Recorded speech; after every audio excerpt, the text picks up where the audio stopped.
To understand the nightmare, we must first dare to remember the dream. In the grim darkness of the far future, there is only war. This is the mantra that defines the 41st millennium, a slogan etched into the psyche of a species that has forgotten the meaning of peace. We look upon the Imperium of Man today, this sprawling, decaying, monolithic engine of suffering, and we see a tragedy of galactic proportions.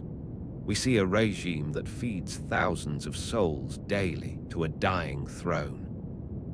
We see a bureaucracy so vast and uncaring that entire star systems are lost in clerical errors, doomed to starve or burn because a quill scratched the wrong parchment on a world light years away. We see a humanity that has traded reason for superstition, science for ritual, and hope for the mere desperate struggle to survive another day. But the tragedy is not that the Imperium is cruel. The tragedy is that it was never meant to be this way. The Imperium is not a hero. It is not the shining champion of goodness in a universe of evil. It is a survivor. It is the scar tissue that formed over a mortal wound, hard and unfeeling, existing only to hold the body together. But beneath that scar tissue, deep within the ancient history that has been erased, rewritten, and forgotten, lies a golden ambition. There was a time when humanity stood on the precipice of a new dawn, a time when we looked to the stars not with fear, but with a hunger to know, to rule, and to ascend. This is the story of that ambition.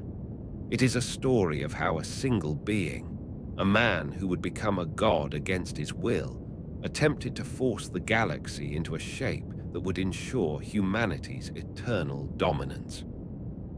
It is a story of hubris, of the terrible price of perfection, and of the sons who were created to be demigods but were cursed with the flaws of men. Over the course of this journey, we will walk the path of the Phoenix. We will witness the rise, the golden age of the Great Crusade where the stars were ours for the taking. We will endure the fall, the betrayal that broke the back of the species and turned brother against brother in a war that set the galaxy aflame. And finally, we will look to the present, to the rebirth, the return of the avenging sun and the lion, and the glimmer of a hard, cold light returning to a galaxy that has known only darkness for 10,000 years. Close your eyes. Let the noise of the modern world fade away.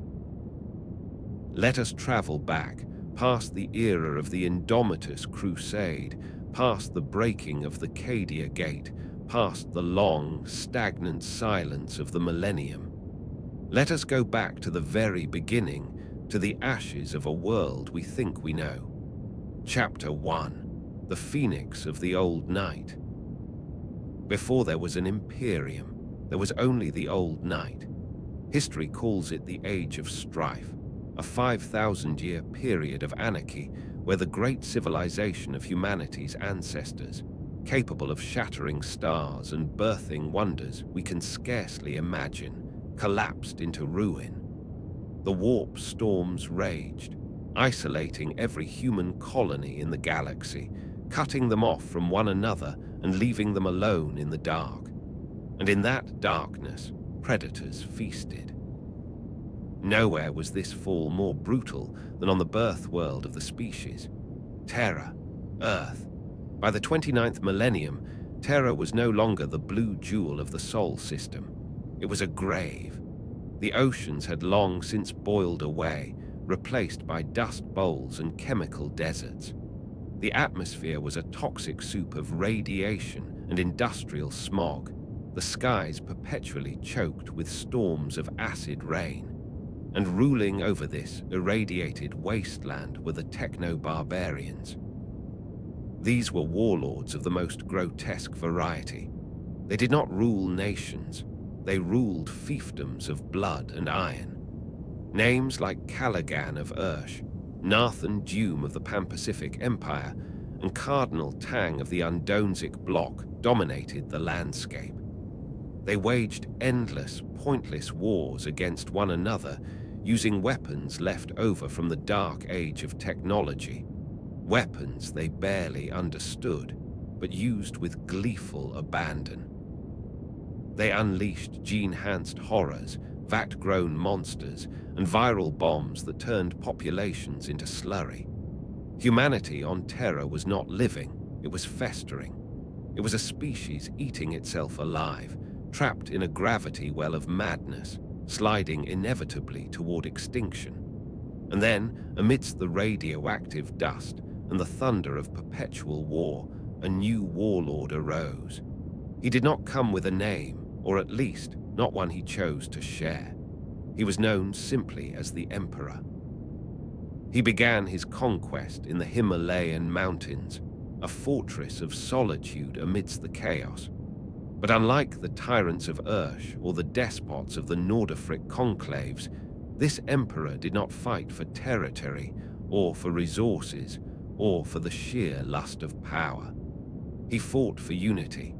He fought because he knew something the others did not. The storms that isolated Terra were beginning to clear. The galaxy was opening up again, and out there in the void were species that had not spent the last 5,000 years bombing themselves into the Stone Age. Species like the Orcs, the Eldar, and Horrors, yet unnamed, were waiting. If humanity emerged from the Age of Strife fractured and weak, it would be exterminated. The Emperor knew that unity had to be absolute, and it had to be achieved immediately. He did not have the luxury of diplomacy. He did not have the time to convince the mad warlords of Terra to set aside their petty feuds. He needed a weapon that could break them. He went into his gene labs, deep beneath the earth, and he created the Angels of Death. But these were not the Space Marines we know today. These were the prototypes, the first, the Legio Cat-Eagers, the Thunder Warriors. Picture them. They were larger than the Astartes would eventually be, stronger, faster, and infinitely more brutal. They were clad in powered armor that hummed with the raw, unrefined fury of lightning. But they were flawed. They were created for a singular purpose, to conquer Terra. They were not built for longevity. Their minds were unstable, prone to sudden, catastrophic psychotic breaks. Their bodies were engines of war that burned out quickly, their biology failing as their metabolism raced toward a fatal collapse. They were tools forged in desperation, to be used and then discarded. With the Thunder Warriors at his back, the Emperor swept across Terra like a storm. The chronicles of the Unification Wars are written in blood. The forces of the Emperor crushed the Ether Crazy. They shattered the armies of the Pan-Pacific Empire. They brought the high-tech fortresses of the Terrawat clan to their knees, not to destroy them, but to assimilate their technology. The war was savage. The Thunder Warriors did not know mercy. They slaughtered the Gene Witches and the Psyker Kings who had enslaved millions. They tore down the citadels of the warlords and raised the Raptor Imperiales, the lightning bolt symbol of the Emperor, over the ruins. It was a liberation, yes, but it was a liberation delivered at the tip of a chainsword. Finally, the last resistance fell.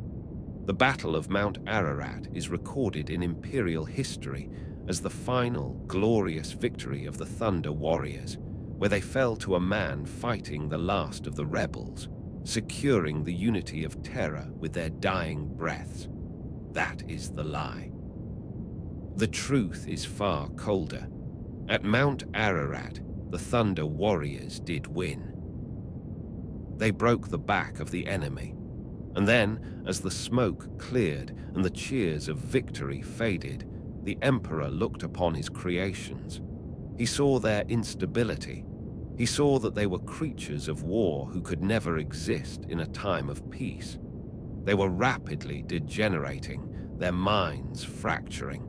They would become the new warlords if left unchecked. And so, the Emperor did what he believed was necessary. He ordered the Custodian Guard, his own golden companions, the perfect counterparts to the rough-hewn Thunder Warriors, to execute them. It was a purge. The very soldiers who had bled to give him the world were slaughtered by their creator because they had served their purpose. This is the first great lesson of the Imperium, one that echoes down through 10,000 years of history. The individual means nothing. The survival of the species means everything. The Emperor was not cruel for the sake of cruelty. He was pragmatic to the point of inhumanity. He excised the tumor of the Thunder Warriors so that the body of the Imperium could heal. With Terra unified, the Emperor stood as the master of mankind's cradle. But Terra was just one world, a ruined rock with exhausted resources. To take the stars, he needed ships. He needed weapons. He needed industry on a scale that Terra could no longer provide. He needed the red planet, Mars. While Terra had descended into techno-barbarism, Mars had taken a different path. The colonists of Mars had survived the Age of Strife by clinging to technology as a religion. They had become the cult Mechanicus, worshipping the machine god, the Omnissiah, who they believed was the divine force behind all knowledge and engineering. They believed that flesh was weak and that the machine was eternal. They had spent the long night maintaining their forges, hoarding their data stacks, and waiting for the Messiah who would unlock the secrets of the universe. When the Emperor arrived on Mars, he did not come as a conqueror. He knew that a war with Mars would destroy the very industry he needed. Instead, he came as a revelation. He landed on the rusted plains of the Red Planet, clad in gold, radiating a psychic aura of such immense power that the tech priest's senses went blind trying to measure it. He repaired a Night Titan, a colossal war machine, with a mere touch of his hand, soothing its machine spirit with a word. To the binary-chanting priesthood of Mars, this was not just power. This was divinity. They looked upon this man of gold, this master of science and genetics, and they saw the avatar of their machine god. They saw the Omnissiah. The Treaty of Mars was signed not in blood, but in binary. It was the union of the two heads of the eagle, the Aquila. One head for Terra, the seat of politics and humanity. One head for Mars, the seat of technology and the machine. The Emperor allowed the Mechanicum to keep their religion, a faith he privately detested as superstition because he needed their forges. He needed their ships to carry his armies. He needed their bolters to arm his soldiers. He compromised his own ideals of a secular truth to secure the tools he needed to conquer the galaxy. And so, the stage was set. Terra was the heart. Mars was the hammer. The Emperor had his base of power, but he knew that time was against him. The warp storms that had shrouded the galaxy were dissipating entirely. The barriers were down. The horrors of the void were waking up. The orcs were gathering in their trillions at Alana. The Rangdan were encroaching from the galactic north. If humanity did not expand now, if they did not reclaim the scattered colonies and forge a united front immediately, they would be picked off one by one. The Emperor began the next phase of his great work. He took the lessons learned from the Thunder Warriors, their strength, but also their flaws, and he refined them. He went back to the gene labs. He did not just want soldiers this time. He wanted generals. He wanted avatars of his own power. He wanted sons. This was the dawn of the Primarch project and the birth of the legions Astartes. The grey-clad warriors, the first of the Space Marines, began to muster in the shadow of the Himalayas. They were stable. They were disciplined. They were the perfect fusion of biology and martial philosophy. The phoenix had risen from the ashes of the old night. Its wings were made of steel and fire, and its eyes were fixed on the stars. The Great Crusade was about to begin, and the galaxy would tremble at the sound of its coming. Chapter 2: The Golden Crusade. The Sol system was the first to fall, not to the darkness, but to the light. Before the crusade could truly begin, the Emperor had to secure his own backyard. The fleets launched from the orbital shipyards of Mars, engines burning with the fury of a reawakened species. They swept out to the moons of Jupiter, where mongrel breeds of Xenos overlords had enslaved human populations for centuries. They pushed out to the rings of Saturn, breaking the hold of the techno-savages that dwelt in the gas giant's shadow. In a matter of years, the solar system was whole again. For the first time in 5 millennia, humanity stood united under a single banner, the Aquila, the double-headed eagle. But the Sol system was merely the training ground. The true test lay beyond the Manville Point, out in the deep black where the warp storms had finally receded. The launch of the Great Crusade was a moment of unparalleled spectacle. Imagine thousands of battleships, their hulls kilometers long, arrayed in formation against the backdrop of the stars. Imagine the sheer industrial might required to field such a force. These were not merely ships of war, they were arcs of civilization. They carried soldiers, yes, but they also carried iterators, architects, poets, and scientists. They carried the seeds of a new culture, designed to be planted on every world the Emperor reclaimed. The galaxy was vast, a sprawling void containing billions of stars, and humanity was scattered across it like dust in the wind. The mission was simple in its wording but impossible in its scale.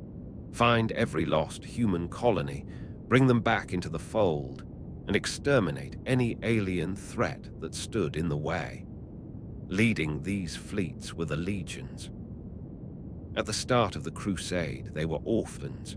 The Primarchs, the Emperor's 20 sons, had been stolen from their incubation pods by the ruinous powers of chaos years before. The Emperor knew his sons were out there, cast adrift on distant worlds, but he did not know where. The legions fought in the image of fathers they had never met, yearning for a connection that had been denied to them. And then the miracles began. One by one, the Emperor found them. The recovery of the Primarchs is the emotional core of the Great Crusade, the moments where the mythological became personal. He found Horus first, Horus Lupercal, the first found, the Serpent of Sithonia. He was a gangster king on a brutal mining world, a man of charisma and raw magnetic power. When the Emperor descended to Sithonia, he did not find a savage, he found a mirror. Horus was everything the Emperor had hoped for, ambitious, brilliant, and hungry for glory. For 30 years, it was just the two of them, father and son, fighting side by side. They bonded in the fires of battle, forging a connection that the other Primarchs would envy for centuries to come. Then came the others. On the ice world of Fenris, the Emperor found Lemon Russ, the Wolf King, a barbarian warlord who challenged his father to an eating contest and a brawl before bending the knee. Russ was the executioner, the loyal hound who would tear out the throat of any who threatened the master. On the iron-clad world of Olympia, he found Pacharabo, the Lord of Iron, a cold, calculating intellect who saw the galaxy as an equation to be solved. He was the siege breaker, the man who would grind stone into dust, yet he harbored a deep, resentful melancholy, a feeling that he was always the tool, never the architect. On the irradiated sands of Baal, he found Sanguinius, the angel. Of all the sons, Sanguinius was the most beloved. He possessed wings of pure white, a mutation that should have marked him for death. But his soul was so noble, his presence so inspiring, that even the emperor could not deny his perfection. Sanguinius was the hope of the Imperium made manifest, the promise that power did not always corrupt. And on the ultra-ordered world of Macragge, he found Robout Guilliman, the statesman, the builder of empires. Guilliman had not just survived on his world, he had thrived. He had built a miniature stellar empire of his own, based on reason, logistics, and law. When the emperor arrived, Guilliman did not see a conqueror, he saw a superior administrator. He handed over his empire not out of fear, but out of logic. With each son restored, a legion was made whole. The genetic alchemy stabilized. The Astartes who had fought as orphans now had their sires. The efficiency of the crusades skyrocketed. Expeditionary fleets fanned out in all directions, a golden tide washing away the filth of the old night. But what were they fighting for? It wasn't just land. It wasn't just resources. It was an idea. The emperor called it the imperial truth. This was the weapon he intended to use to kill the gods. The emperor knew the nature of the warp. He knew that the chaos gods, Khorne, Nurgle, Tzeentch, and Slaanesh, fed on emotion and worship. They were sustained by the collective psyche of sentient beings. If humanity worshipped, if they believed in spirits and demons and divine intervention, they fed the parasites that sought to devour them. So the emperor lied. He told humanity that there were no gods. He told them that the warp was merely a dangerous dimension of energy, a natural phenomenon like a storm or a volcano. Dangerous, yes, but understandable through science.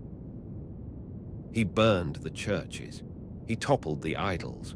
He silenced the priests. The imperial truth was a philosophy of supreme rationality. It declared that reason was the only master of mankind. Science would unlock the mysteries of the universe, and superstition was the chain that held the species back. There is a profound irony here, one that hangs over the Great Crusade like a shroud. To spread this message of peace and reason, the emperor used the most brutal weapons ever conceived. The Space Marines were not philosophers, they were biological killing machines. They brought illumination to the galaxy with bolter fire and chainswords. Embrace reason, they said, as they burned entire cities to the ground. Reject hatred, they said, as they exterminated species deemed too dangerous to live. Yet, for a time, it worked. The light of the imperial truth pushed back the shadows. The creatures of the warp recoiled, starved of the fear and worship they craved. Humanity was ascending. The apex of this golden age, the moment where the dream seemed not only possible but inevitable, came at Alanna. The Alanna Crusade was the largest military undertaking of the entire era. It was a war against the Orcs, led by an overlord so powerful that his Warag threatened to engulf the entire galaxy. To defeat him, the Emperor gathered the might of the Imperium. Horus, the Khan, the Angel, the Mortarion, Primarchs, and their legions fought side by side. When the dust settled, the Orcs were broken. The threat was ended, and the Emperor called for a triumph. Picture the plains of Alanna, flattened by the tread of tanks and the boots of millions. The entire surface of the planet had been turned into a parade ground. Millions of Imperial Army soldiers stood in perfect formation. Titans, those god machines of the Mechanicum, towered over the assembly like skyscrapers of iron. And there, on a raised dais, stood the Emperor and his sons. It was the high-water mark of the human species. Never before had we been so powerful. Never before had the galaxy been so firmly in our grasp. The sun glinted off the golden armor of the custodians and the ceramic plates of the Astartes. It was a picture of absolute unity. And then the Emperor spoke. He announced that his work at the forefront of the crusade was done. He announced that he would be returning to Terra to attend to a project of vital importance. A project so secret he would not even share it with his sons. This was the Webway project, though they did not know it then. He was leaving the front lines. A ripple of shock went through the assembled demigods. The Emperor, their father, their general, was leaving them. Who would lead the armies? Who would command the scattered fleets? The Emperor turned to Horus. He placed his hand on the shoulder of his most beloved son, the Wolf of Sithonia, the first found. And in front of the millions of soldiers, in front of his jealous and ambitious brothers, the Emperor named Horus as War Master. "I name you War Master," the Emperor's voice boomed, carrying across the plains without the need for vox amplifiers. "To you, I entrust the command of the Great Crusade. Speak with my voice, fight with my fist, conquer in my name." It was the greatest honor ever bestowed upon a Primarch. It was the moment Horus had dreamed of. But as the Emperor boarded his golden ship, the Bucephalus, and ascended to orbit, a shadow fell over the Triumph. The other Primarchs were uneasy. Angron, the Red Angel, spat in disgust. Pacharabo felt the sting of being overlooked yet again. Even those who loved Horus, like Sanguinius, felt a chill of apprehension. The father was leaving the children to govern themselves. The Emperor was returning to the dungeon of the Imperial Palace to delve into secrets that would eventually destroy him. And Horus, the charisma of the lunar wolves, was left with a burden that would crush a mortal man. The Golden Crusade had ended. The time of unity was over. Though they did not know it, the seeds of the heresy had been sown on the victory grounds of Ulana. The Emperor had built a kingdom of reason, but he had populated it with sons driven by emotion, by pride, by jealousy, by the desperate need for a father's approval. He left them alone in the dark, believing that the light of his truth would guide them. But the dark is patient, and the dark has teeth. Chapter 3: The Serpent in the Garden. With the Emperor gone, the silence of the void seemed to grow louder. The Imperium was vast, stretching across the spiral arms of the galaxy, but without the Emperor's unifying presence, cracks began to show almost immediately. The first tremors were bureaucratic. Upon his return to Terra, the Emperor did not merely retire to his labs, he established the Council of Terra. This was a governing body composed not of warriors, but of mortals, bureaucrats, administrators, and the High Lords. Chief among them was Malcador the Sigillite, the Emperor's oldest and most enigmatic confidant. For the Primarchs, this was a slap in the face. They were the architects of the Imperium's borders. They had bled on 1,000 worlds. They had watched their sons die to secure the Emperor's dream. And now, they were being told that they would be ruled by men who had never held a bolter, men who sat in towers on Terra counting tithes, while the legions drowned in mud and blood. The warriors were becoming tools, obsolete weapons to be shelved now that the real work of statecraft had begun. Resentment, thick and toxic, began to pool in the hearts of the demigods, but nowhere was the tragedy more personal and more catastrophic than with the 17th Legion, the Word Bearers. Lorga Aurelian, the Primarch of the Word Bearers, was different from his brothers. He was a philosopher king, a man who needed something to believe in. He loved his father not just as a general, but as a god. Despite the Emperor's strict decrees of the imperial truth, Lorga had pennied the Lectitio Divinitatis. a book that proclaimed the divinity of the Emperor. He had conquered worlds not just to bring them into compliance, but to convert them. He built golden cities, raised cathedrals to his father, and taught whole civilizations to kneel in worship. The Emperor had ignored this for a time, perhaps hoping Lorga would grow out of it. But as the crusade slowed, the Emperor's patience snapped. Lorga's slow pace of conquest, paused constantly to build shrines, was unacceptable. But worse, the very existence of this religion threatened to undo everything the Emperor was working for. Worship fed the warp. Worship was the crack in the armor. And so, the Emperor decided to make an example. He ordered the 13th Legion, the Ultramarines, to descend upon Lorga's greatest achievement, the planet of Kerr and its capital, Monarchia. The perfect city. The Ultramarines, led by Robout Guilliman, evacuated the civilians and then, with cold, dispassionate efficiency, bombed the city into dust. They toppled the statues. They shattered the stained glass. They erased Lorga's work from the face of the planet.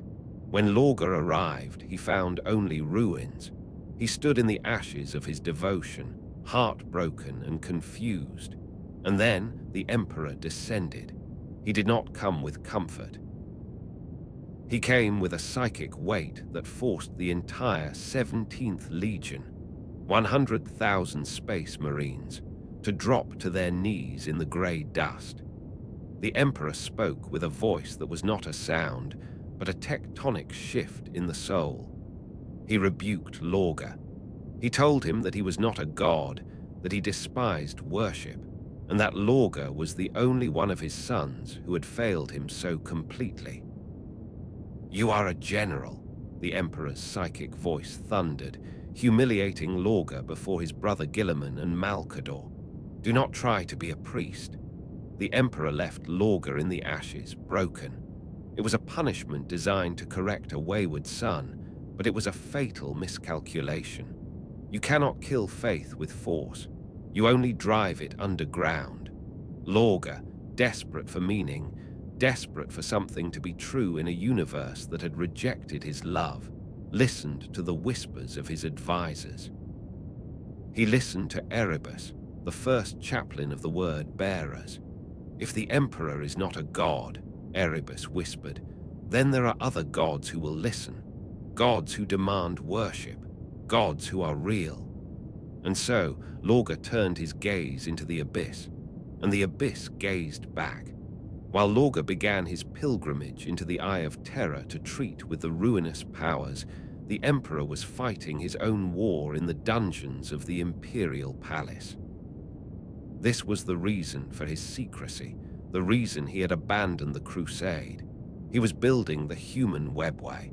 The Emperor knew that as long as humanity relied on the warp for travel, they would never be safe. The warp was the domain of chaos. Every time a ship entered the Immaterium, it risked damnation. The webway, the ancient network of tunnels used by the Eldar, was the solution. It was a physical dimension located between the material world and the warp. It was safe. It was instant. If the Emperor could bridge the gap, if he could grant humanity access to the webway, he could starve the Chaos Gods. He could unify the human race in a way that no distance could fracture. To achieve this, he had modified the Golden Throne, an archaeological relic of immense power, to serve as the gateway. He sat upon it, using his own psychic might to hold the portal open while his laborers worked to secure the tunnels. It was a task of unimaginable difficulty, requiring his total focus. This is why he was silent. This is why he did not answer the cries of his sons. He was trying to save their souls, even as they began to plot his murder. But the corruption had already spread to the highest echelons of the crusade.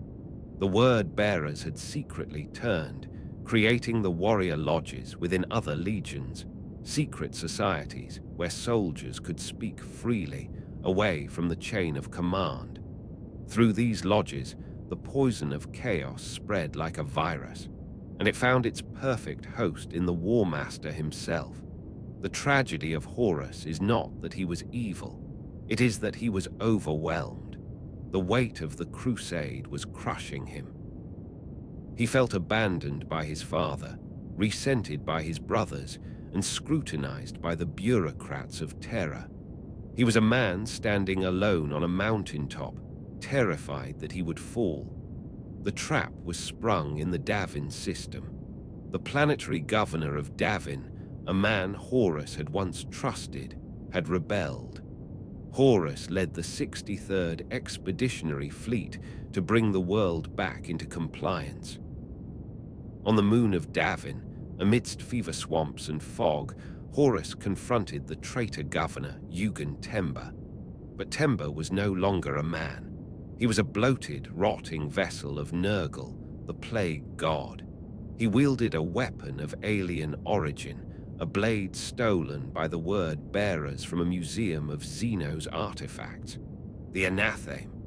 In the duel that followed, Horus was wounded. The Anatheme sliced through his armor and cut his flesh. It was a small wound, one that a Primarch's physiology should have healed in seconds. But the blade was cursed. The poison was spiritual, not biological. Horus, the invincible Warmaster, fell into a coma.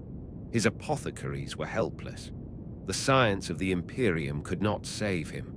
Desperate, grief-stricken, the Mournival, Horus's inner circle of advisors, agreed to a suggestion by Erebus.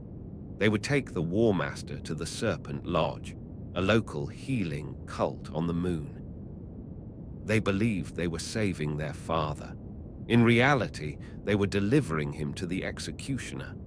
Inside the Serpent Lodge, the veil of reality was torn aside. Horus's spirit was cast into the warp. There, he was met by Erebus, who wore the guise of his dead friend, Hasta Sejanus. Erebus took Horus on a journey through time and possibility. He showed Horus a vision of the future. He showed him the 41st millennium.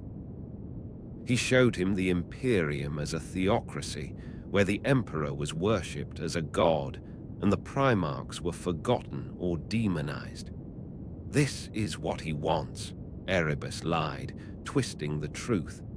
He abandoned you to become a god. He wants to burn the galaxy to fuel his own ascension. You are just a tool to be discarded, like the Thunder Warriors. Horus watched the nightmare unfold. He saw the stagnation, the cruelty, the worship. He did not know that this future was caused by his own betrayal. He thought he was seeing the Emperor's plan. His pride, his fear of obsolescence, and his anger at his father's silence coalesced into a single, diamond-hard resolve. "I will not let this happen," Horus whispered in the darkness of his fever dream. "I will not let him enslave us." He made a pact with the Chaos Gods. They offered him the power to stop the Emperor. They offered him the galaxy. In exchange, he would be their avatar. When Horus emerged from the Serpent Lodge, his wound was healed. He stood tall, his charisma undimmed, his smile as warm as ever. His sons cheered, weeping with relief to see their father return to them. But the man who walked out of the temple was not Horus Lupercal. The Warmaster was dead. The vessel of chaos had been born. The serpent was no longer just in the garden. It had coiled itself around the throne. The heresy had begun, and the galaxy would bleed for it. Chapter 4: The Death of Hope. If Davin was where the wound was inflicted, Istvan was where the blood began to flow in rivers. The betrayal of Horus was not a sudden, chaotic explosion. It was a carefully orchestrated execution, cold and deliberate. Horus, now the secret agent of the Chaos Gods, gathered the legions he knew he could turn, the World Eaters, the Emperor's children, and the Death Guarder to the Istvan system. He told them there was a rebellion to quell, but his true purpose was to purge his own ranks. Every legion had loyalists, men who would never turn against the Emperor, no matter what their Primarch said. Horus knew this, so he sent them down to the surface of Istvan III. He sent the most noble captains, the most steadfast veterans, including Garviel Loken and Saul Tarvitz, into the kill zone. And then he gave the order, "Let the galaxy burn." The skies of Istvan III opened up, but it was not rain that fell, it was virus bombs. Canisters of the Life Eater virus detonated in the atmosphere, unleashing a pathogen that devoured organic matter in seconds. On the surface, millions of civilians and thousands of loyalist space marines died in a moment of unimaginable agony, their flesh dissolving into sludge. As the virus gas decayed, it turned flammable. The traitor fleet opened fire with lance batteries, igniting the atmosphere. The entire planet was engulfed in a firestorm that scoured the surface clean. It was an atrocity that shattered the soul of the legions. For the first time in history, Astartes fought Astartes. Brother murdered brother. The bonds of loyalty that had held the Imperium together were dissolved in acid and fire. But the horror was just beginning. When the news of the betrayal reached the loyalist Primarchs, they were consumed by a righteous fury. They did not know the depth of the corruption. They thought Horus was a lone madman, and so they rushed to Istvan V, the drop site massacre, to bring him to justice. The Iron Hands, the Salamanders, and the Raven Guard led the assault, landing in the black sands of the Urgol Depression. They were met by the traitor guns. They fought with the strength of heroes, pushing the traitors back, waiting for their reinforcements to land. The Night Lords, the Iron Warriors, the Word Bearers, and the Alpha Legion descended from orbit to support the Loyalists. But they did not fire on Horus. They opened fire on their brothers. It was a slaughterhouse. In a single hour, 3 loyal legions were all but exterminated. Ferrus Manus, the Gorgon of Medusa, was beheaded by his closest brother, Fulgrim. Corvus Corax and Vulcan were lost in the carnage. The dream of the Great Crusade died in the black sands of Istvan V. The Imperium's military might was broken. The path to terror was open. But where was the Emperor? Why did the master of mankind not stride forth to stop this madness? Why did he sit silent upon his throne while his sons died? The answer lies in the greatest tragedy of the heresy, a disaster caused by love and arrogance. Magnus the Red, the sorcerer Primarch of the Thousand Sons, had seen Horus's fall. Desperate to warn his father, Magnus used a forbidden sorcerous ritual to project his mind across the galaxy, straight into the Imperial Palace. He meant to save the Imperium. Instead, he doomed it. Magnus's psychic projections smashed through the psychic wards the Emperor had placed around the Webway project. He broke the delicate machinery of the Golden Throne. The Webway, which the Emperor had worked so hard to seal and stabilize, was breached. Hell poured in. Demons of every shape and nightmare flooded into the tunnels beneath the Imperial Palace. The Emperor was forced to remain on the Golden Throne, using every ounce of his godlike power to hold the breach closed. If he stood up, even for a moment, the warp would consume terror. While the galaxy burned above, the Emperor fought a silent, secret war in the dungeon, his custodian guard and the silent sisterhood dying in the thousands to hold back the tide of demons. He was not passive. He was the only thing standing between humanity and instant annihilation. And so, the traitors came to Terra. The Siege of Terra was not a battle. It was the end of the world. The traitor fleets blackened the sun. The skies turned the color of bruised meat as the warp began to bleed into reality. Laws of physics broke down. It rained blood. The dead walked. For months, the defenders held. Rogel Dawn, the Praetorian, fortified the palace into a mountain of ferrocrete and guns. Sanguinius, the Angel, fought above the Eternity Gate, a beacon of light in a sky of demons. Jagatai Khan rode out to meet the enemy with a laugh on his lips, but they were outnumbered, they were outgunned. The sheer weight of the traitor forces, bolstered by the infinite malice of the Chaos gods, ground the defenses down. The walls were breached, the traitors were in the palace, the end was hours away. Horus, sensing that the Emperor was finally cornered, lowered the void shields of his flagship, the Vengeful Spirit. It was a challenge, a trap, but the Emperor had no choice. He could not wait for reinforcements. He had to kill the head of the snake. Teleporting aboard the Vengeful Spirit, the Emperor found a ship that was no longer a machine of human make.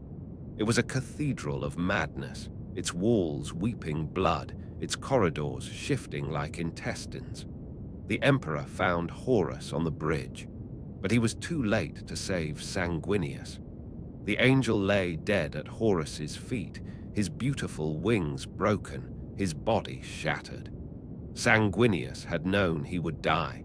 He had foreseen it. Yet he had fought anyway, sacrificing himself to buy his father a single chink in Horus's armor. The duel that followed was not a fight between a man and his son. It was a battle between the anathema and the pantheon. Horus was bloated with the power of all four chaos gods. He was a vessel of infinite darkness. The Emperor, weakened by years of holding the golden throne, hesitated.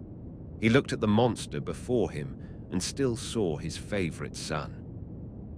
He held back, his blows pulling their punches, hoping, praying that there was still a shred of Horus left to save. Horus had no such mercy. He struck the Emperor with a talon forged in the warp, tearing through the golden armor, shattering ribs, pulping organs.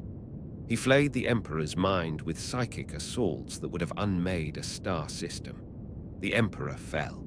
He lay broken on the deck, his blood mingling with that of Sanguinius. And as Horus stood over him, gloating, preparing to deliver the final blow, a lone soldier, a mere mortal, stepped between them. Legends argue who it was: a custodian, a terminator, or simply Arlanius Pius, a guardsman with a lasgun. It does not matter. What matters is that a human stood before a god and defied him. Horus obliterated the soldier with a glance. He flayed his soul from existence, laughing at the cruelty of it. And in that moment, the Emperor saw the truth. There was no Horus left. There was no son to save. There was only chaos. The Emperor cast aside his compassion. He gathered the full, terrifying might of his psychic power, the power of a man who had lived for 40,000 years, who had guided the species from the caves to the stars, and he unleashed it. It was a lance of pure white soul fire. It pierced Horus's physical form and drove deep into the warp. It did not just kill the body, it obliterated the soul. The Chaos gods, screaming in frustration, were forced to flee the vessel they had inhabited. Horus, in his final second, was free. He looked at his father with clear eyes, tears of oil and blood running down his face, and begged for forgiveness. And then he was gone. The Emperor was victorious, but he was ruined. Rogel Dawn found his father's broken body and carried him back to the Golden Throne. The Emperor whispered his final instructions. He had to be interred on the throne. The machinery would keep his cells alive, but his mind would have to remain in the warp, eternally battling the demons to keep the webway gate closed and the astronomicon lit. "The work is unfinished," the Emperor rasped, his voice a dry rattle. "I cannot speak to you again. I must become the jailer of the darkness." The golden doors of the throne room slammed shut. The age of the Imperium was over. The age of the Imperium of Man, the decaying, superstitious, brutal regime we know today, had begun. The hope of the Great Crusade died on the vengeful spirit. Now there was only the long, slow wait for the end. Chapter 5. The Scouring and the Silence. When the guns fell silent on Terra, there was no celebration. There was no joyous ringing of bells, no parades for the victorious. There was only a silence so profound it felt like the galaxy itself was holding its breath. The siege was over. The traitors had fled, their morale shattered by the death of their war master. But the cost was too high. The Emperor was gone, entombed within the Golden Throne. Sanguinius was dead. The Imperial Palace, the greatest fortress ever built, was a ruin of slag and corpses. What followed was not peace, it was rage. This era is known as the Scouring. It was a time when the surviving loyalists, fueled by grief and a burning need for vengeance, hunted the traitors across the stars. Robout Guilliman, the Primarch of the Ultramarines, finally arrived at Terra mere days after the siege had ended. He found his father broken and his brothers dead or mourning. The guilt of being too late, of failing to stand at the Eternity Gate, forged a cold resolve in his heart. He took command of the Imperium's military might. Alongside the Lion and Lemon Russ, who had also arrived too late, he unleashed a campaign of extermination. The traitor legions, fractured and fighting amongst themselves without Horus to unite them, were pushed back system by system. The Loyalists did not just defeat them, they erased them. They bombarded the traitor homeworlds, Chemos, Barbarus, and others, cracking the crusts of these planets and condemning them to the void. They drove the sons of Horus into the Eye of Terror, that great wound in reality where the warp bleeds into the material universe. Go, the Loyalists seemed to say with every bolt shell fired. Go back to the hell you came from and rot there. But as the external war stabilized, an internal war began. Robout Guilliman looked at the legions, immense armies of hundreds of thousands of space marines, and saw the danger. Horus had been able to almost destroy the Imperium because he commanded so much power. No single man should ever again wield the might of a legion. Guilliman proposed the Codex Astartes. It was a massive tome of military strategy, but its most controversial decree was the breaking of the legions. They would be split into chapters of 1,000 warriors. No longer would there be a legion of the Imperial Fists or the Blood Angels. There would be the Crimson Fists, the Black Templars, the Flesh Tearers. The surviving Primarchs resisted. Rogel Dawn, consumed by guilt and anger, refused to break his legion. He called Guilliman a coward. The debate threatened to ignite a second civil war, but the Imperium could not survive another conflict. Eventually, Dawn relented, but only after the Iron Cage, a disastrous campaign against the Iron Warriors where the Imperial Fists were nearly wiped out, a self-imposed penance of blood and pain that broke their spirit enough to accept the Codex. The legions were gone. The chapters were born. The Imperium was safe from another Horus, but it was also weaker, more fractured. And then the darkness truly descended. This is the era of the silence, the time when the demigods left us. One by one, the loyal sons of the Emperor vanished, leaving humanity alone in the cold dark. Robout Guilliman fell first. In the years following the heresy, he hunted his corrupted brother Fulgrim. He found the demon Primarch on the world of Thessala. But Guilliman, for all his tactical genius, was a man of logic fighting a creature of pure, chaotic excess. Fulgrim, now a four-armed serpentine monstrosity, slashed Guilliman across the throat with a blade poisoned by the warp itself. The avenging sun fell. His body was placed in a stasis field, frozen in the moment of his death, a monument to a war that could not be won. Then the lion disappeared. Of all the tragedies of the Scouring, this is perhaps the most bitter. Lion L. Johnson returned to his homeworld of Caliban, only to find that his foster father, Luther, had betrayed him. The garrison left behind had been corrupted by jealousy and the taint of chaos. The lion, exhausted from the horrors of the heresy, had to fight his own father, his own people. In the cataclysmic battle that followed, Caliban itself was destroyed, shattered by the orbital bombardment of the Dark Angel's fleet. The lion vanished into the warp storms that consumed the debris of his home, lost to history, presumed dead by all but the most inner circle of his sons. Lemon Russ, the Wolf King, sat at a feast one night on Fenris, then suddenly stood up, shouted that he would return for the Wolfdime, and marched into the Eye of Terror, seeking a way to heal his father. He was never seen again. Corvus Corax, haunted by the mutations he had inflicted on his own sons in a desperate attempt to rebuild his legion, locked himself in a tower for a year. When he emerged, he took a small ship and flew straight into the Eye of Terror, screaming, "Nevermore." Jagatai Khan chased dark Eldar pirates into the webway and vanished. Vulcan, the Perpetual, died and returned, then left to guard a secret vault, disappearing into the anonymity of the galaxy. Rogel Dawn, the last to remain, eventually fell in a boarding action against a Chaos fleet, leaving behind only a skeletal hand. By the early 32nd millennium, they were all gone. The Emperor was a silent corpse. The Primarchs were myths. The giants had left the playground, and the children were left alone in the dark, terrified and clutching jagged stones for protection. It was in this vacuum of power that the Imperium changed forever.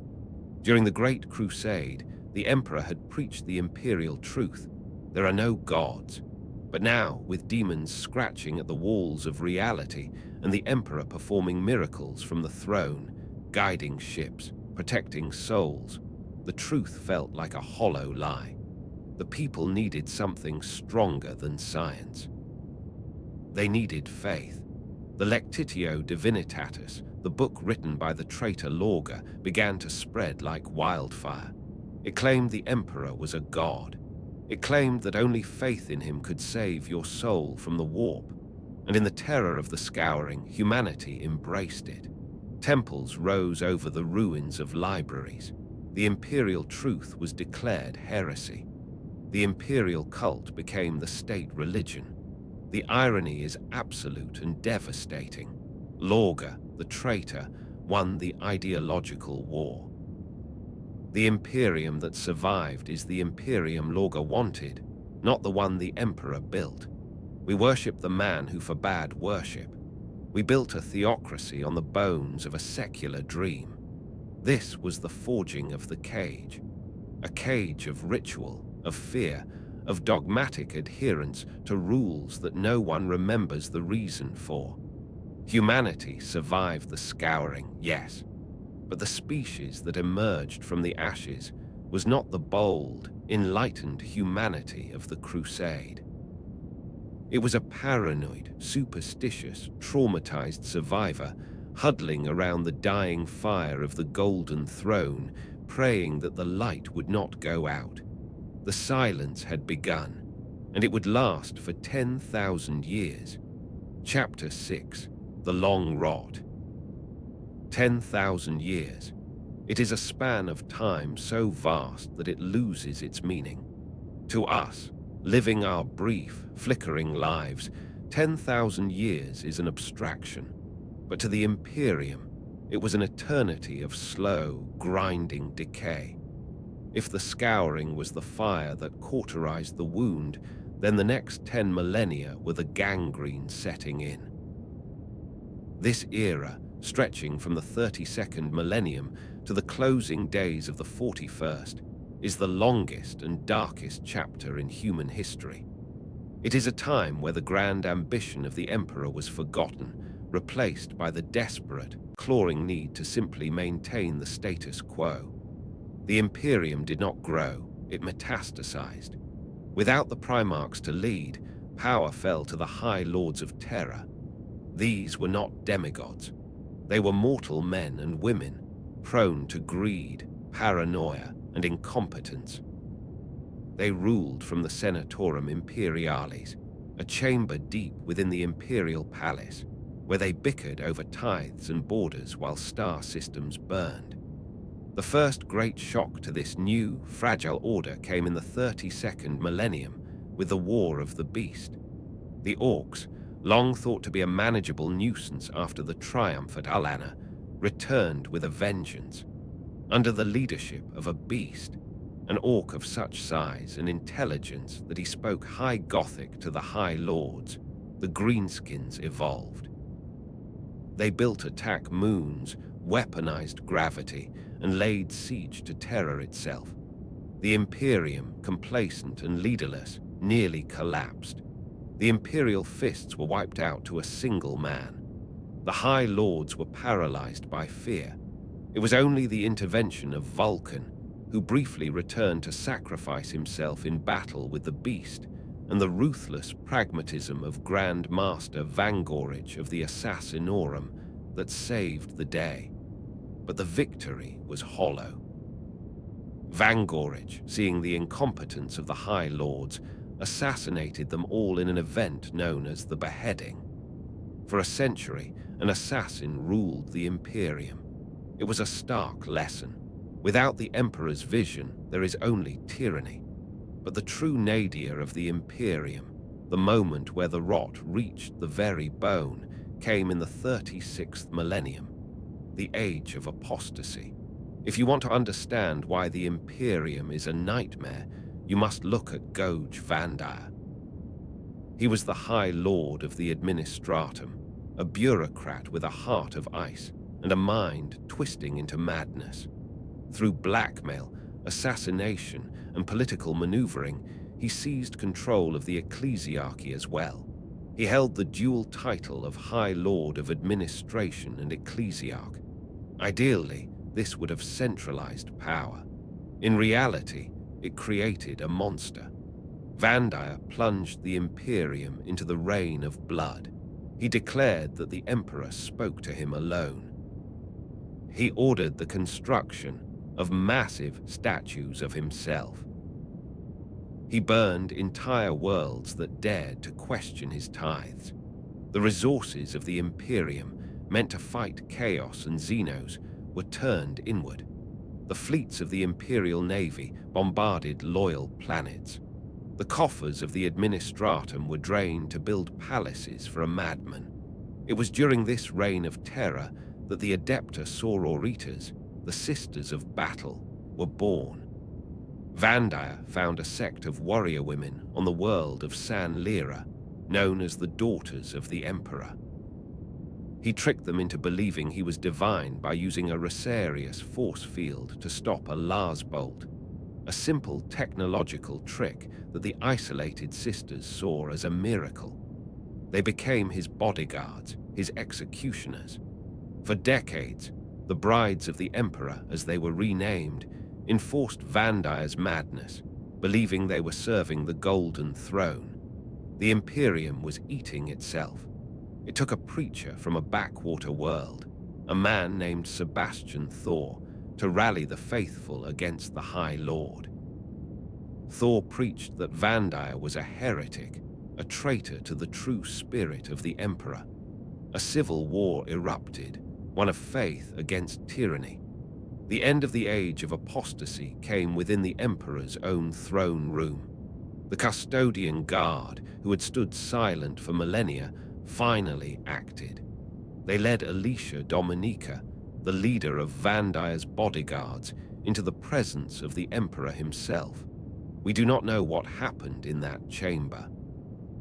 We do not know if the Emperor spoke to her or if the sheer psychic weight of his suffering revealed the truth. But when Dominica emerged, her face was a mask of cold fury. She marched into Van Dyer's audience chamber, where he was ranting about his enemies, and she did not hesitate. "You have committed the ultimate heresy," she told him.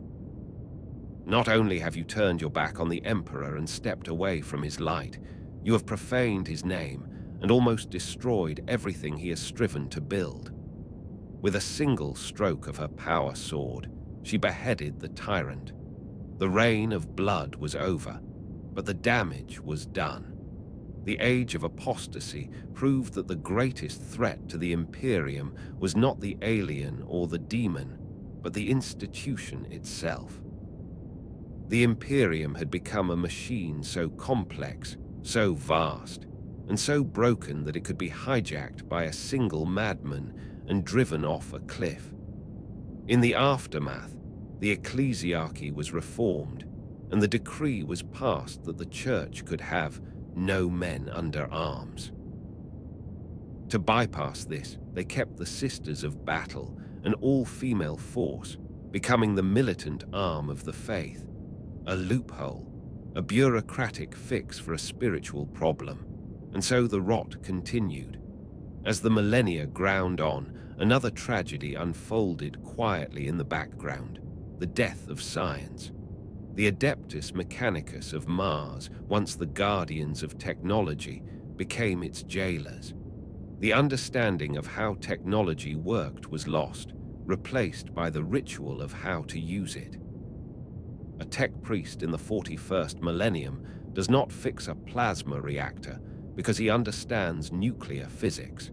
He fixes it because he has a manual that tells him to press the rune of activation and chant the hymn of ignition.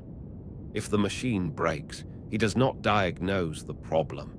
He assumes the machine spirit, is angry and burns incense to appease it. Innovation became heresy. To invent something new was to imply that the ancients, the contemporaries of the emperor, were imperfect. And so, the Imperium fought its wars with weapons that were 10,000 years old, unable to improve them, terrified of losing the ability to make them. Imagine a civilization where the cure for cancer is forgotten because the book containing it was misfiled in a library the size of a continent. Imagine a battleship that cannot be repaired because the specific type of bolt used in its hull hasn't been manufactured for 3,000 years. This is the stagnation. It is a slow, agonizing suffocation. By the closing years of the 41st millennium, the atmosphere of the Imperium was one of crushing, gothic despair. On the hive worlds, massive cities that cover entire continents, billions of people lived and died without ever seeing the sky. They were born in manufactorums, worked 18-hour shifts making shell casings for wars on planets they would never visit, and were fed a paste made from recycled dead bodies known as corpse starch. There was no education, only indoctrination. "Blessed is the mind too small for doubt," the loudspeakers would blare. "Work is prayer." The aristocracy lived in the spires, far above the pollution clouds, indulging in decadent balls and political intrigue, often falling to the temptations of Slaanesh out of sheer boredom.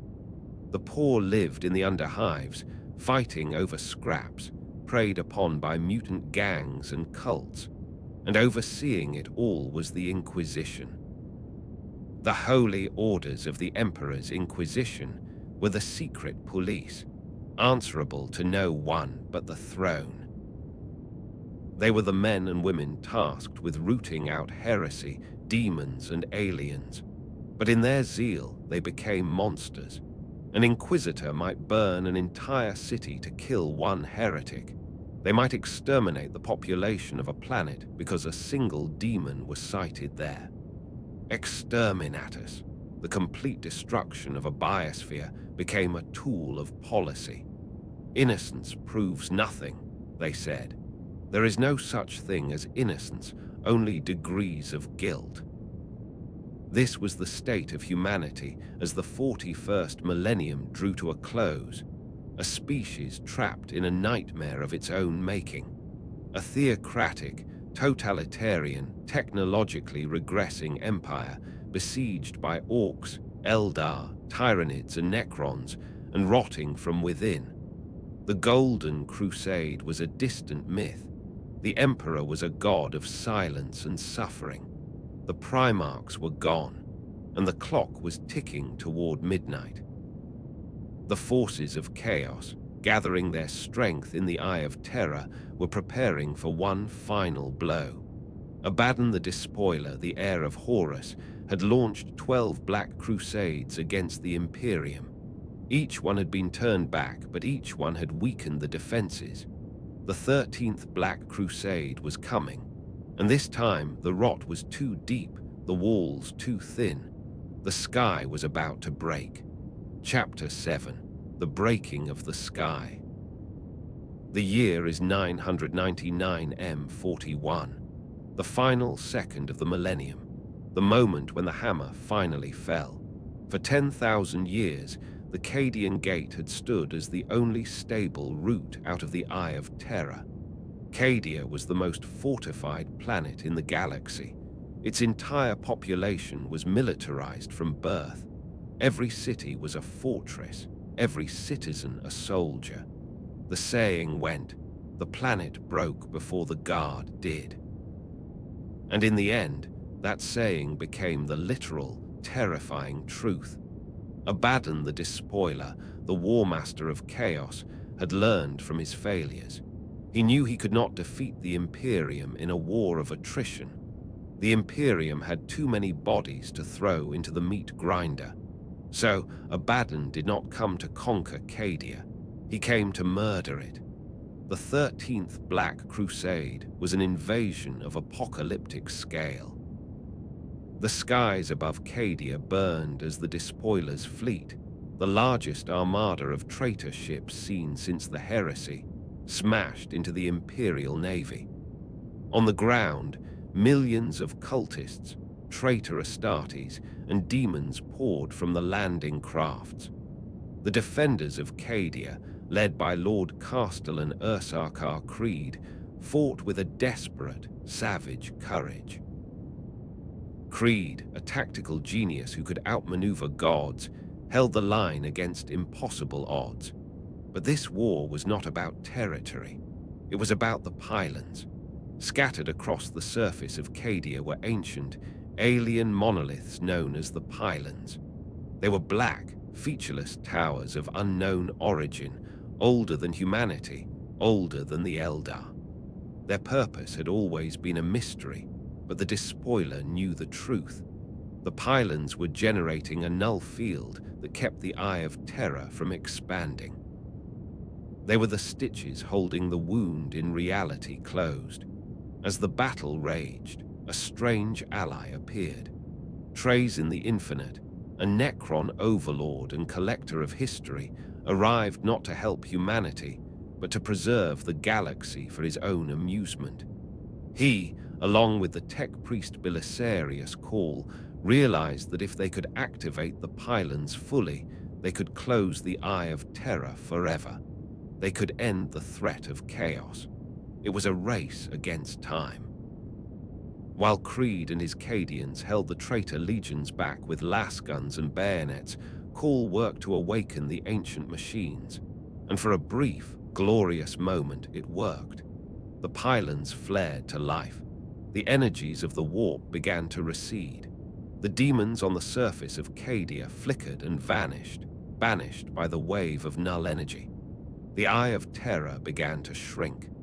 Abaddon, watching from his flagship, the Vengeful Spirit, realized his invasion was failing. He could not take the planet. He could not stop the pylons on the ground, so he did the unthinkable. He ordered his own fortress, the Blackstone Fortress Will of Eternity, which had been disabled in orbit, to be hurled at the planet. It was not a ship anymore. It was an asteroid of death. The impact was catastrophic. The Blackstone fortress smashed into the surface of Cadia with the force of a planetary extinction event. The crust cracked. Magma spewed into the atmosphere. The pylons, the only things holding back the tides of hell, shattered. Cadia died, but its people did not surrender. Even as the ground disintegrated beneath their feet, the Cadian shock troopers continued to fire their las guns at the enemy. "Cadia stands," they screamed, even as the planet fell apart. It is a moment of heroism that will echo forever in the annals of human history. But heroism could not stop physics. With the pylons destroyed, the Eye of Terror did not just reopen, it ripped the galaxy in half. This event is known as the awakening of the Cicatrix Maledictum. The Great Rift, a tear in reality, spanning the entire length of the galaxy, erupted from the ruins of Cadia. Warp storms of unimaginable violence swept across the stars. It was a cosmic scream that was felt by every living soul in the Imperium. For the first time in 10,000 years, the light of the Astronomicon went out. This period is known as the Noctis Aeterna, the days of blindness. On Terra, the psychic backlash was so severe that the Astronomicon, the beacon used to guide ships through the warp, failed. The golden throne flickered. The Emperor's light vanished. Every ship currently in warp travel was instantly lost, devoured by demons or cast adrift in time. Every world in the Imperium was suddenly, totally alone. And in the darkness, the demons came. They did not just manifest on the frontier worlds. They appeared on Terra itself. The impossible happened. Demonic legions materialized at the Lion's Gate of the Imperial Palace. Khorne's bloodthirsters rampaged through the holy city, slaughtering pilgrims by the millions. The Custodian Guard, who had not fought a war on Terra since the siege, marched out to meet them. It was a desperate battle for the very soul of humanity. The sanctity of the throne world had been breached. Across the galaxy, the panic was absolute. Planetary governors, cut off from Terra, committed suicide. Hive cities descended into anarchy as food riots and doomsday cults took over. The mood was not just fear, it was resignation. The long war was over. Chaos had won. The sky had broken, and hell was descending to claim its prize. But the most terrifying consequence of the Great Rift was the division of the Imperium. The rift physically split the galaxy in two. On one side was the Imperium Sanctus, the half of the galaxy that could still, faintly, see the light of the Astronomicon once it was eventually relit. This half was battered, besieged, but still connected to Terra. On the other side was the Imperium Nihilus, the Dark Imperium. Half of humanity's domain was completely cut off. Thousands of star systems, millions of worlds were trapped on the wrong side of the rift. They had no guidance, no communication, no reinforcements. They were left in the dark with the monsters. In the Imperium Nihilus, time itself broke down. Some worlds experienced centuries of torture in what felt like days to others. It was a lawless, hopeless nightmare where survival was the only objective. The 13th Black Crusade had succeeded beyond Abaddon's wildest dreams. He had not just destroyed a planet, he had broken the spine of the Imperium. The dream of the Emperor, of a united, orderly galaxy, was physically severed. And yet, it is often in the deepest darkness that the first spark of a new dawn is struck. The galaxy was in ruins. The Cadian Gate was gone. The Imperium was split. But amidst the chaos of the fall, a strange procession was making its way toward the realm of Ultramar. A tech priest with a reliquary of impossible technology, an Eldar priestess of the god of death, and a gathering of heroes were racing against time. They carried with them the last hope of the Imperium.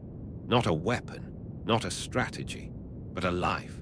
The breaking of the sky was the end of the old Imperium. The stagnation was over. The slow rot had been replaced by a sudden, violent amputation. The patient was dying on the table, but the defibrillator was charged, and the shock that was coming would either kill the Imperium once and for all, or wake it up from its 10,000-year coma. The Avenging Sun was waiting to be reborn.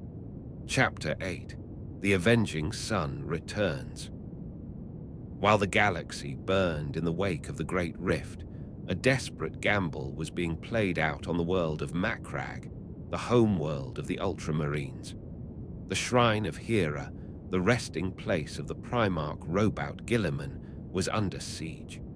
For 10,000 years, Guilliman had sat upon his marble throne, frozen in the nanosecond of his death by a stasis field. The poison of Fulgrim was still coursing through his veins, suspended in time, waiting for the moment the field was dropped to finish its work. He was a relic, a tourist attraction for pilgrims, a silent symbol of a better age. But now, the forces of the Black Legion, led by Abaddon's lieutenants, were hammering at the gates of the fortress of Hera. They knew what the Imperium was planning. They knew that if the Avenging Sun woke up, the long war would change. The defenders of Macragge were pushed to the brink. Marneus Calgar, the chapter master of the Ultramarines, fought with the strength of a hero, but he was losing. The shrine was breached. Traitor Terminators were stepping over the bodies of the honored dead. And then, the strange procession arrived. Archmagos Belisarius Call, a technological heretic who had spent 10,000 years working on secret orders from Guilliman himself, had finally completed his masterpiece.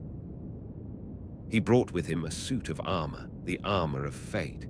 It was a marvel of engineering, a life support system so advanced it bordered on necromancy. But technology alone was not enough. To revive a soul as powerful as a Primarch, especially one tainted by the warp poison of a demon, required something more. It required the touch of a god, but not a human god. Ivrain, the emissary of Uneed, the Eldar god of death, stood before the stasis field. It was a moment of supreme heresy. To allow a Xenos witch to touch the holy form of a Primarch was an act that would have seen any other human burned at the stake. But the Ultramarines were desperate. The galaxy was dying. Necessity, as the Emperor had once taught, is the mother of all sins. Call lowered the stasis field. For a moment there was nothing. The poison rushed through Guilliman's body. His throat, slashed open by Fulgrim millennia ago, gushed fresh blood. The tech priests frantically attached the Armor of Fate, bolting the plates directly into his flesh. Ivrain summoned the power of the dead, cutting the thread of the poison, forcing the soul back into the meat. Silence filled the chamber. The Black Legionaries, sensing their victory, charged the dais. And then the Avenging Sun moved. It was not a gradual awakening. It was an explosion of violence. Robout Guilliman did not wake with a scream, but with a breath. He stood, the Armor of Fate humming with power, and in his hand he held the Emperor's sword, the burning blade of his father. The massacre that followed was absolute. Guilliman moved faster than the eye could follow. He was a being of a different age, a creature of the Great Crusade unleashed upon the lesser monsters of the 41st millennium. He tore through the traitor Terminators as if they were made of wet paper. He fought with a cold, terrifying precision, his mind analyzing the tactical situation even as he decapitated his enemies. Within minutes, the shrine of Hera was clear. But the physical battle was the easy part. The true horror came when the adrenaline faded, and Guilliman looked around. He looked at his sons, the Ultramarines, and saw them kneeling in worship. He looked at the iconography on their armor, the purity seals, the prayer scrolls. He looked at the cherubs, cyborg babies floating on anti-grav motors, and felt a wave of nausea. "What have you done?" he whispered, his voice cracking with the weight of 10,000 years. "What have you done to my father's dream?" Guilliman had gone to sleep in an age of reason. He woke up in an age of madness. He was a man of logic, a statesman who believed in the imperial truth, thrust into a theocracy that worshipped him as a demigod. Every prayer they offered him felt like a deeper wound than the one Fulgrim had given him. He realized with a sinking heart that Horus had won. The traitors had lost the war, but they had destroyed the soul of the Imperium. But Guilliman is, above all, a pragmatist. He did not have time to mourn. The Great Rift had just torn the sky open. He rallied his forces, drove the Chaos invaders from Macragge, and then announced his intention to go to Terra. He had to see his father. The Terran Crusade was a harrowing journey through the warp, a gauntlet of betrayals and demonic ambushes. Guilliman was captured by the Red Corsairs, trapped in a fortress of the Blackstone, and only escaped through the intervention of the cryptic cipher and the Harlequins. But eventually, battered and weary, he arrived at the throne world. Terror shocked him even more than Macragge. He saw a planet that had been turned into a temple. The oceans were gone. The mountains were hollowed out to build cathedrals. The population lived in squalor, chanting hymns to a god who had never wanted their praise. He marched to the Eternity Gate. The custodian guard, seeing the living son of their master, bowed for the first time in millennia. The High Lords of Terror trembled, fearing that their power was at an end. Guilliman entered the throne room alone. The doors closed, and for a day and a night the Imperium waited. We do not know exactly what passed between the Emperor and his son. There are no records, only rumors.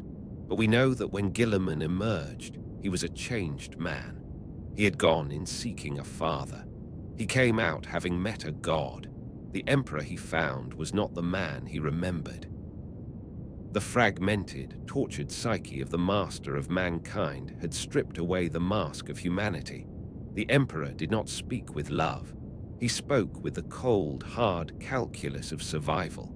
He looked at Guilliman not as a returned son, but as a tool, a weapon to be taken down from the shelf and used one last time.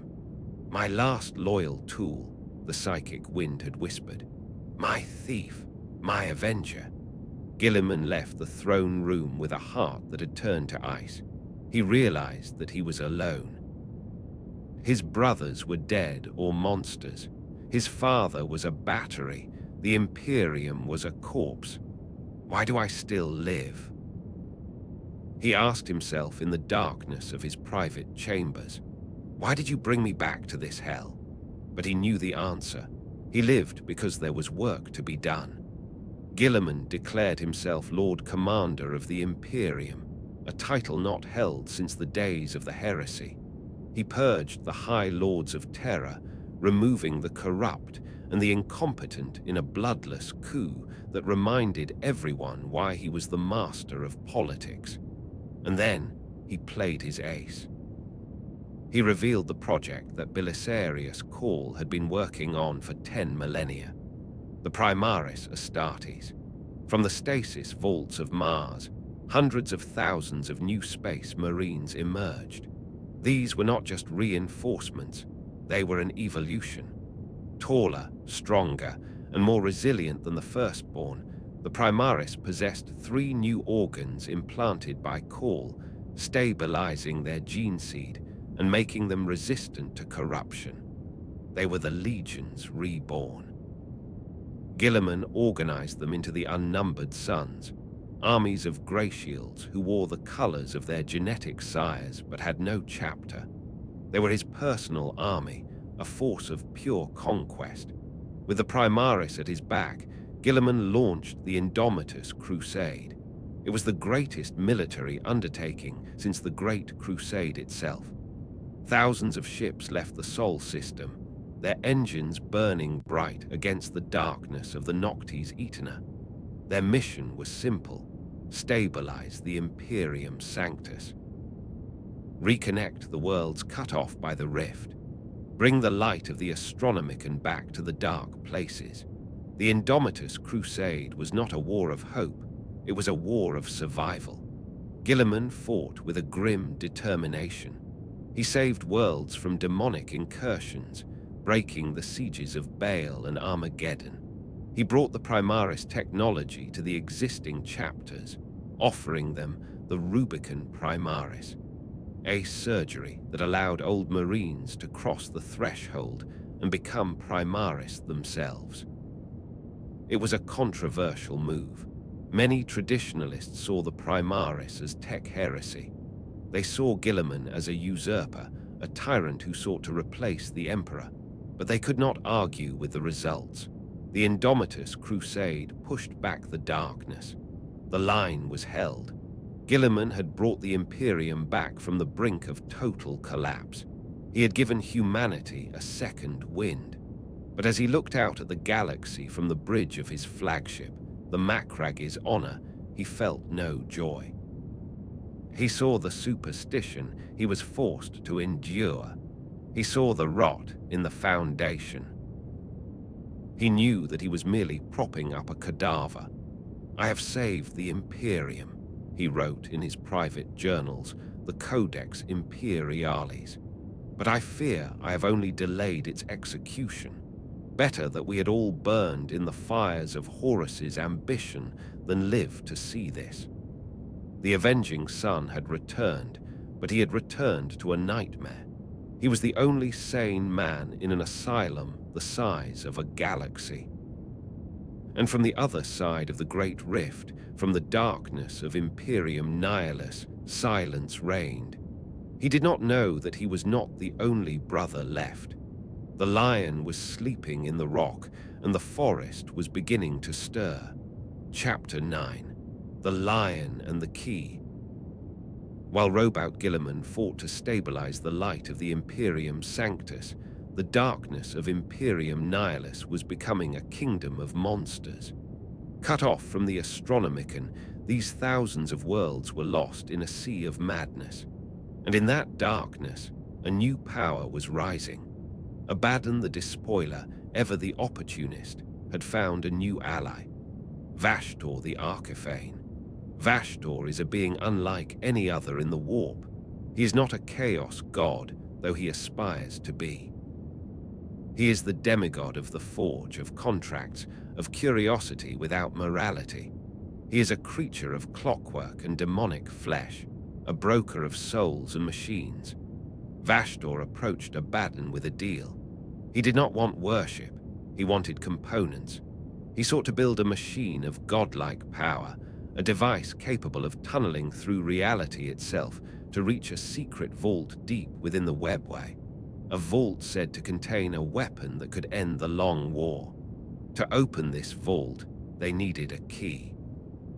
But the key had been shattered into fragments millennia ago, scattered across the galaxy.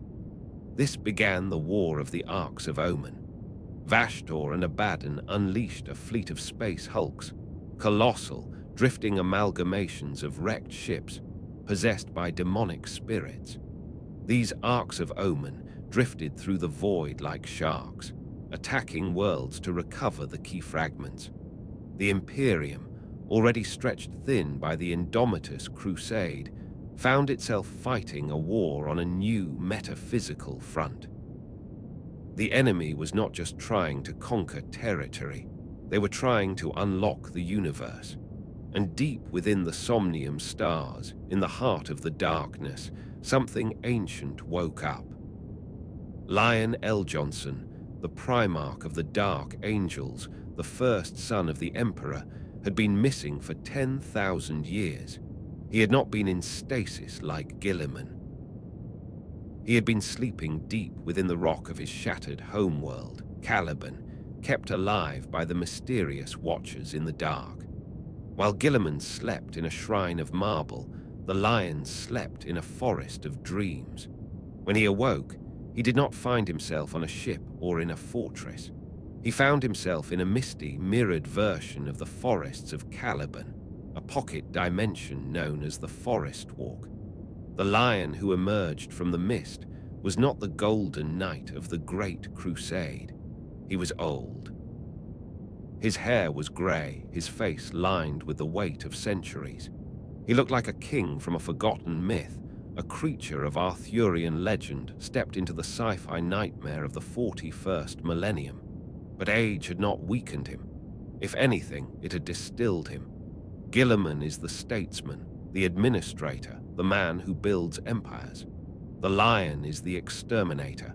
He is the hunter who kills the beasts that threaten the village. He does not care for taxes or logistics. He cares for the kill. He emerged onto the galactic stage not with a fleet of thousands, but alone. He walked through the mists of the Forest Walk and stepped out onto worlds besieged by chaos. He appeared like a ghost, striking from the shadows, tearing apart traitors with a blade that shimmered with golden light, the fealty. The rumors began to spread. The Emperor's monster was back. But the most shocking aspect of the lion's return was not his violence, it was his mercy. For 10,000 years, his sons, the Dark Angels, had been obsessed with hunting the fallen, the Dark Angels who had sided with Luther during the destruction of Caliban. They tortured them, killed them, and hid their existence from the wider Imperium. It was a secret shame that had rotted the soul of the chapter. The lion encountered a group of these fallen, but he did not execute them. He looked into their souls and saw that many of them were not traitors to the Emperor. They had been misled, confused, or simply abandoned. They were old soldiers who had made a mistake. "Son," the lion said to Zabriel, a fallen veteran, "I am not here to judge you for the past. I am here to ask if you will fight for me now." In that single moment, the lion healed the wound that had festered for 10 millennia. He gathered the fallen who were loyal, renamed them the Risen, and made them his personal guard. He did what the Dark Angels could never do. He forgave. But forgiveness is for sons. For monsters, there is only death. The climax of the Arcs of Omen campaign came in the Wormwood system. Vashtor and Angron, the demon Primarch of the World Eaters, had gathered to claim a vital key fragment. The Imperial fleets were being slaughtered. The Blood Angels, led by Commander Dante, were on the verge of annihilation. And then the mists rolled in. The lion stepped from the Forest Walk directly onto the battlefield. He did not come with an army of millions, but with his Risen and the elite of the Dark Angels. He looked up and saw his brother, Angron. Angron was a mountain of red muscle and brass, a creature of pure, mindless rage. He had returned from the warp again and again, an immortal curse upon the Imperium. Guilliman had fought him and barely survived. The lion drew his sword. He held the Emperor's shield, a relic he had found in his dreams, and braced himself. The duel between the lion and the Red Angel was a clash of titans. Angron fought with the fury of a hurricane, his axe spine-grinder capable of cleaving tanks in two. But the lion fought with the cold, calculated precision of a predator. He used the terrain. He used the shield to deflect blows that would have shattered a fortress wall. He was not faster than Angron, nor stronger, but he was better. In a move of blinding speed, the lion caught Angron's strike on the Emperor's shield. The golden light of the relic burned the demon flesh. And with a roar of effort, the lion drove his sword through Angron's throat, pinning the demon to the ground. Then, with a savage twist, he decapitated the beast. Angron's physical form dissolved into ash, banished back to the warp. The lion stood panting, his grey hair matted with blood, looking every inch the king of beasts. The battle was won, but the war was not. Vashdor escaped with the key fragments, his plan entering its final, terrifying phase. But the message was clear. The Imperium now had two heads of the eagle. In the light of Imperium Sanctus, Robout Guilliman sat upon the throne of terror, organizing the logistics of survival, holding the line with laws and legions. In the darkness of Imperium Nihilus, Lion L. Johnson walked the misty paths, hunting the monsters in the dark, protecting the forgotten worlds with sword and shield. They had not yet met. They did not know the other had returned. But for the first time in 10,000 years, the sons of the Emperor were fighting back. The Imperium was broken, split in two, and rotting from within. But it had teeth again. The rebirth was not a return to the Golden Age. It was something harder, darker, and more desperate. It was the realization that the dream was dead, and all that was left was the fight. And in the distance, beyond the galactic rim, a new shadow was growing. The Tyranids were coming. Not a fleet, but a tendril of something so vast it defied comprehension. The Fourth Tyrannic War was about to begin. The brothers had returned just in time to face the end of the world. Chapter 10: The Imperium Nihilus and the Future. We stand now at the precipice of the 42nd millennium. The galaxy has been remade, not by the gentle hand of progress, but by the violent surgery of the Great Rift. The map of the galaxy, once a unified tapestry of human dominance, is now a broken mirror. To the south and west lies the Imperium Sanctus, the realm of the avenging sun. Here, order prevails. Guilliman has turned the machinery of the state into a weapon of total war. The Indomitus Crusade has reclaimed hundreds of systems, reinforced the borders, and brought the new Primaris Space Marines to the front lines.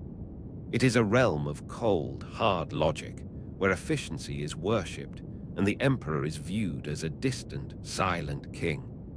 It is survival through administration, a society mobilized for an eternal siege.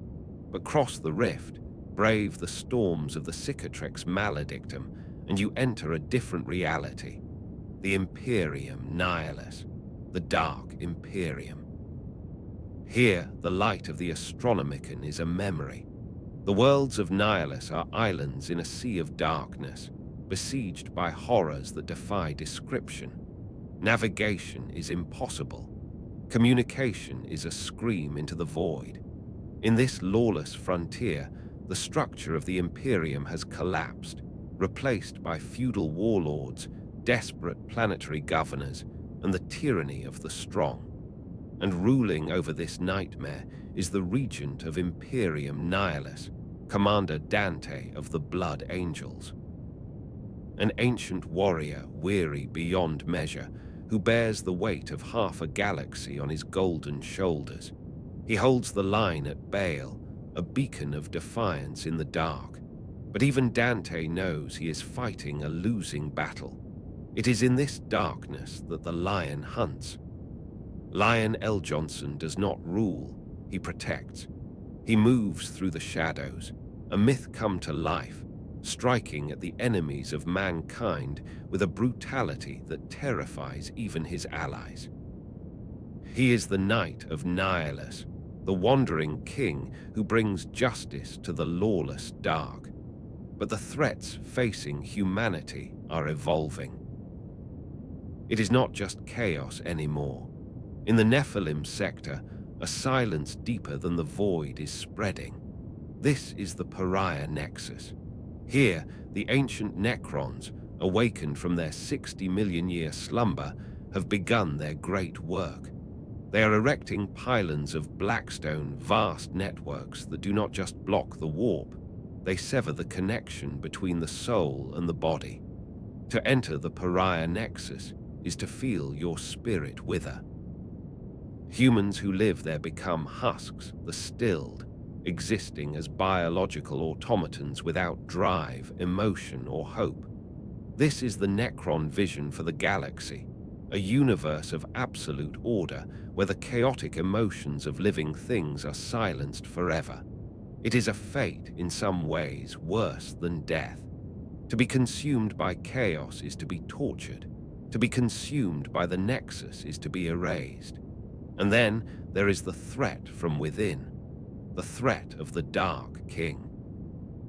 As the psychic awakening of humanity accelerates, fueled by the energies of the Great Rift, the Emperor's power grows. For 10,000 years, he has been fed the souls of psychers. He has been worshipped by trillions. In the warp, belief shapes reality. The fear, the awe, the desperate prayers of humanity are coalescing into something new. There are those who whisper that the Emperor is no longer a man. They say he is becoming a god in truth, a fifth chaos god, born of order and tyranny, the Dark King. If the Emperor were to finally die, if the Golden Throne were to fail, would he be reborn as a savior? Or would his birth tear a new eye of terror across terror, consuming the Sol system and damning humanity forever? This is the terrible question that haunts the returned Primarchs.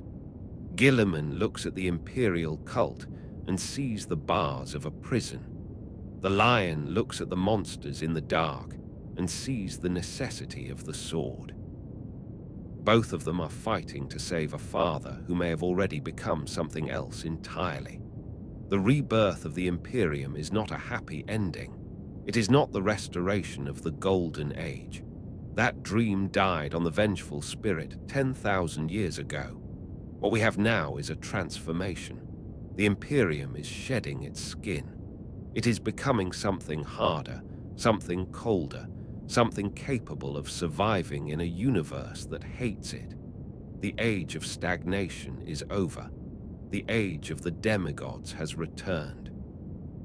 We are witnessing the endgame. The pieces are set.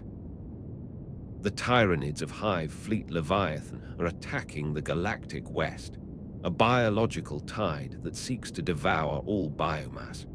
The Necrons are waking up to reclaim their ancient empire. Chaos is pouring through the cracks in reality, and humanity, battered, broken, but still standing, is ready to fight. The story of the Imperium is the story of the human spirit pushed to its absolute limit.